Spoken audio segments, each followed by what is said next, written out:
There's been a lot of conversation about Jayson Tatum being disrespected, or if he is not getting enough credit in the NBA compared to other people of his status and that have accomplished similar things to what he has done in his time in the league so far. Uh, Joe, a lot of this comes from the Olympics, and a lot of it comes from, when is Tatum gonna get to that next level? Do you feel like Jayson Tatum, either this season or throughout his career, has been disrespected in any sort of way? So I look at it even from when Jason Tatum entered the league. So you look at like a Shai or Giannis or Luka, Nikola Jokic, or any star. Typically, they need to fight through down periods in a franchise. You know, they get drafted really high, they go on bad teams. But the Celtics made one of the Nets made one of the worst trades of all time.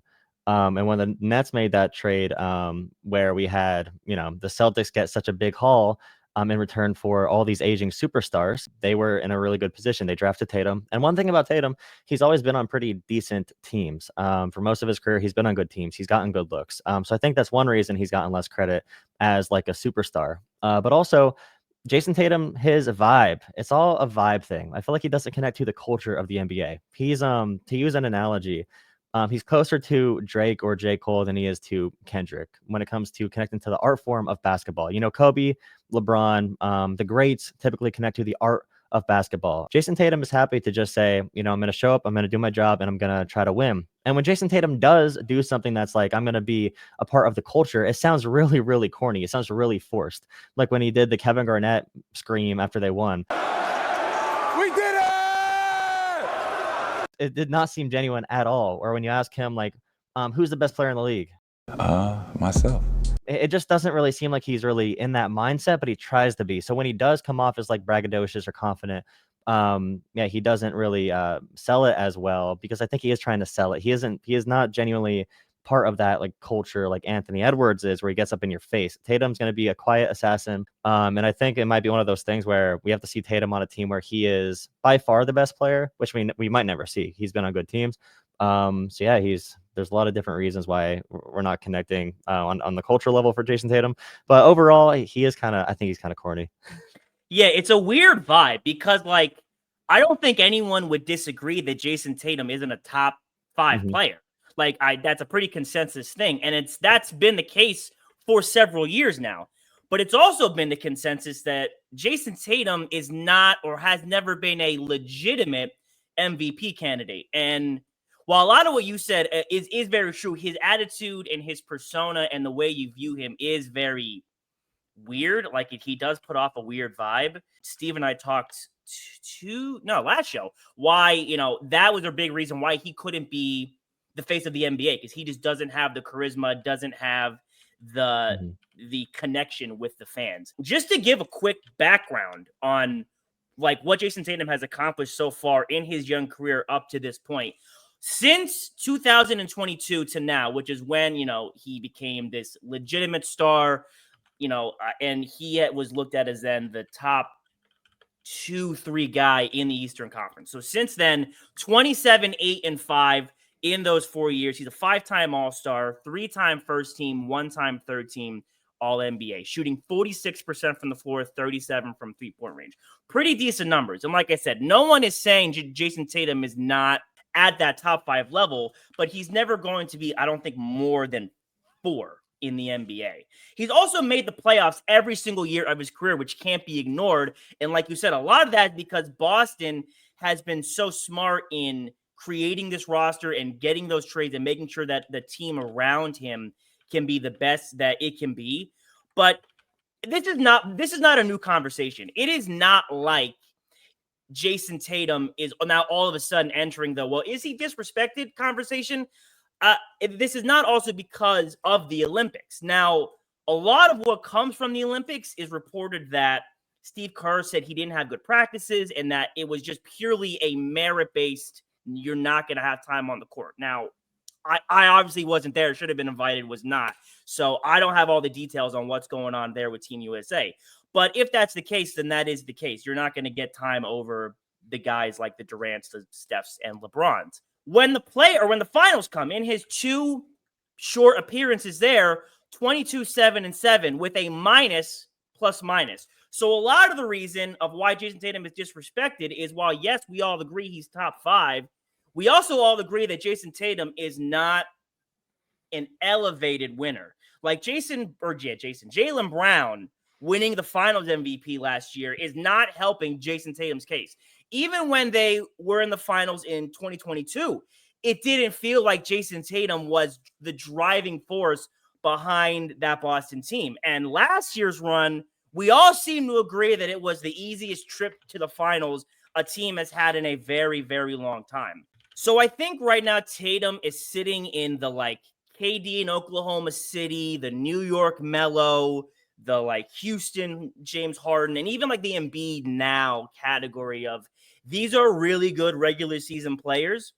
These are really good guys that are consensus top whatever 5, 6, 7 players, but they are not going to be guys that you're going to look to lead and elevate your team. And like I said, people are treating like this is a new conversation. This is not new territory for Jayson Tatum.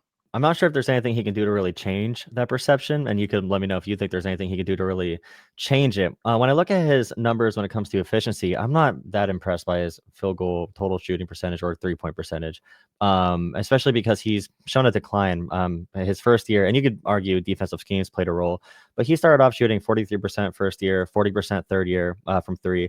Now he's going closer to 36, 35. He was averaging 30 points a game a few years ago. But now he has a better team, so he does less of those responsibilities. But I would still expect the efficiency to go up if he's taking less shots. So he's going to be a really good wing defender. But yeah, I feel like if he's not going to be the true dominant person on the court, if he can win an NBA championship and not be the best player, or maybe not even be the third best player for most of the games, maybe fourth. We have the visuals of him during the Olympics. He's a great team player. Yeah. But that's why I brought up like to bring in like hip hop as well, like a Drake or J. Cole. Like J. Cole's very quiet, but he gets the job done, and Drake is not very connected to the art of it, but he's one of the greatest and he's able to sell a lot. But they're not connected to the art. They're not really gritty and angry about it like a Kendrick, Anthony Edwards, and what you would consider a great to typically be. I'm trying to think in my head if there's another all-star that's so boring, but even Jokic has his own swag to him, obviously, because he has the passing. But yeah, do you think there's anything Tatum can do to like change this about himself, or is he just like this? Mean, for right now, I think this is just what it is. Because like I said, this is not new. I mean, it has felt like Boston has been the Eastern powerhouse beside Milwaukee for since LeBron left Cleveland. It has been Boston and Milwaukee. And like I said, it is not like anyone is saying Jayson Tatum isn't top 5.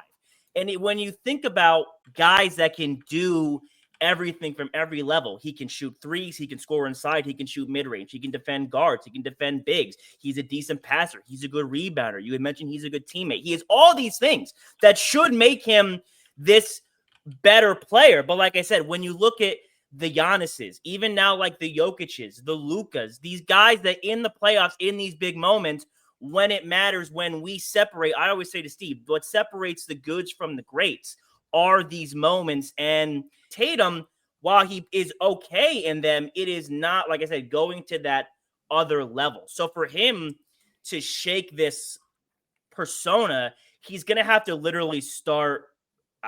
It's weird to say do more, because what more can you do besides win the finals? But like, he has to do more. What that looks like, I don't know. It has to be like a feeling. Like Jimmy Butler gains massive credit in the playoffs because of what he can do when that happens. But the regular season, you know what you're going to get. It's just like a reverse for Tatum, but it's not like he collapses like Embiid does. But again, it is not like he's elevating like a Giannis does. You know what I'm trying to say? So it's like I said, it's weird for him to say do more than win a finals, but that's what it feels like. I forget who said this, but Jayson Tatum is the first superstar, first MVP candidate, and first Finals MVP to ever leave an NBA Finals with a lower recognition base, with lower respect somehow.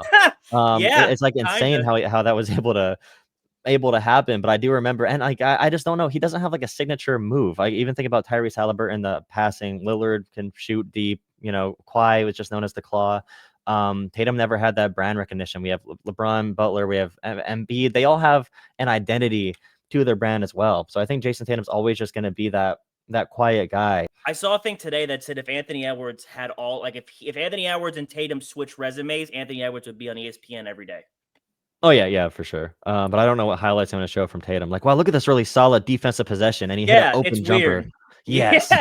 Yeah, his game, like it's like I said, he's a good basketball player. You can't say he's bad in one area, but his game, like he's just not better than other people. Listen to the sound. I listen to the sound.